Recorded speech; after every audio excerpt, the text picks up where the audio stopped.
Wa alaykoum salam wa rahmatullahi wa barakatuhu. Des conseils pour la mémorisation et l'apprentissage du Coran. Des conseils pour la mémorisation et l'apprentissage du Coran. Il y a une vidéo à ce sujet sur la chaîne YouTube, 10 conseils pour mémoriser le Coran. Mais si vous voulez un conseil rapide là, maintenant, pareil. Dans la même lignée que la question précédente,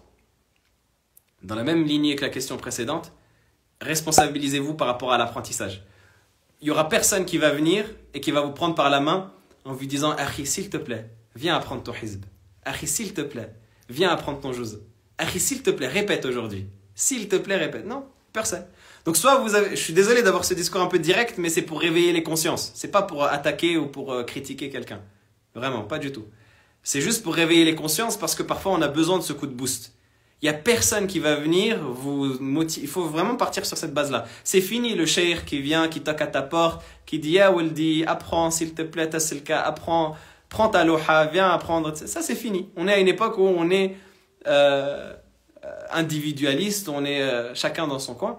Et donc vous devez vous avoir la conscience du fait que si j'ai vraiment la valeur du Coran dans le cœur, si vraiment je sais que c'est la parole d'Allah, si je sais que c'est un objectif que je veux atteindre, ben je dois moi me mettre cet objectif-là dans l'esprit et me dire je ne vais pas dormir jusqu'à ce que je n'ai pas appris mon hizb. Je ne vais pas dormir jusqu'à ce que je n'ai pas appris ma page. Je ne vais pas dormir jusqu'à ce que je n'ai pas fait ma révision. Je ne dormirai pas. Je resterai éveillé jusqu'à ce que je fasse la révision ou je tomberai de fatigue.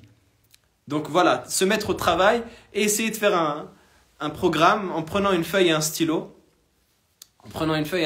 Et en mettant les horaires qui nous conviennent pour la révision, pour l'apprentissage. Après, pour tout ça, pour les conseils techniques, je vous renvoie à la vidéo sur YouTube pour pas faire de doublons. Mais en résumé, voilà, le mieux pour la mémorisation, c'est le matin et le soir avant de dormir. Le mieux pour la révision, c'est la journée, au milieu de la journée, ou dans les endroits vides, dans le temps mort, entre guillemets, c'est-à-dire le temps que vous mettez dans le transport ou à conduire dans la voiture, etc. Donc, essayez d'exploiter votre temps de manière générale, de fixer une quantité limitée en fonction de ce que vous pouvez, une quantité qui est réaliste et d'augmenter petit à petit. Ça ne sert à rien de se fixer 2 pages par jour alors que vous avez du mal avec une demi-page. Une demi-page, c'est très bien, par exemple, pour commencer. Après une page et demie, si vous en avez la capacité. Et petit à petit, ça avancera de cette manière-là. Et voilà, ne pas négliger la révision. Donc, c'est les conseils que je peux donner. Encore une fois, je ne vise pas la personne. Je répète une fois n'est pas coutume et je répéterai ça à chaque fois. Quand je suis un petit peu tatillon et un petit peu provocateur, je ne parle pas de la personne. Au contraire, je remercie toutes les personnes qui ont le courage d'écrire et de poser les questions et d'afficher leur nom. Donc, c'est une bonne chose. Mais je me permets de prendre la généralité pour faire un rappel général parce qu'il y a beaucoup de gens, malheureusement, je ne dis pas que c'est le cas de la personne qui pose la question, mais il y a beaucoup de gens qui sont dans une situation de prostration, qui sont dans une situation de laisser aller.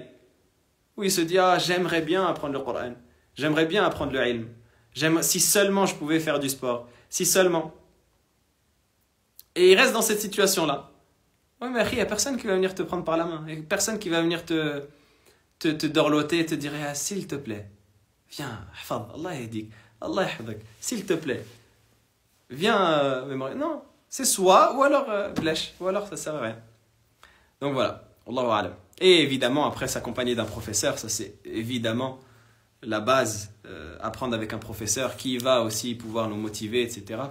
C'est évidemment la base, mais avant cela, celui qui ne se fixe pas cette discipline à lui-même et surtout chercher l'aide auprès d'Allah subhanahu wa ta'ala, ça c'est le point fondamental. إِذَا لَمْ يَكُنْ عَوْنٌ مِّنَ اللَّهِ لِلْفَتَى فَأَوَّلُ مَا يَجْنِي عَلَيْهِ اجْتِهَادُهُ.